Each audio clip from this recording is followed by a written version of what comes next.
کیا ہوا ہے رابعہ؟ تمہیں تو آج سارا کی طرف جانا تھا۔ امی وہ میری سہیلی نہیں رہی۔ کیا مطلب؟ مطلب یہ کہ امی آج سارا کو اسکول سے نکال دیا گیا۔ اسکول سے نکال دیا؟ تم تو بہت تعریف کرتے تھے اس کی کہ وہ بہت اچھی استانی ہے، پھر ایسا کیا ہو گیا؟ امی استانی تو وہ بہت اچھی تھی، مگر اسلامیات پڑھانے کی آڑ میں وہ اپنے مذہب کی ترویج کر رہی تھی۔ اپنے مذہب؟ جی وہ قادیانی تھی۔ آج اس کی کلاس میں اچانک ہیڈ ماسٹر صاحب جا پہنچے اور انہوں نے بچوں سے چند سوالات پوچھے۔ بچوں نے ان کے جو جوابات دیے اس سے سب واضح ہو گیا۔ ان اللہ! پھر سارا نے کیا کہا؟ امی اس نے بہت کوشش کی جھوٹ بولنے کی، لیکن جب اسے قسم دے کر آخری نبی کے بارے میں پوچھا گیا تو اس نے مرزا قادیانی ملعون کا نام لیا۔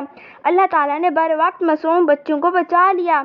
جی الحمدللہ۔ دراصل اور لوگوں کو بھی شک تھا، مگر سارا کی ظاہری حالت اور اعمال اشعار اسلام کے مطابق تھے۔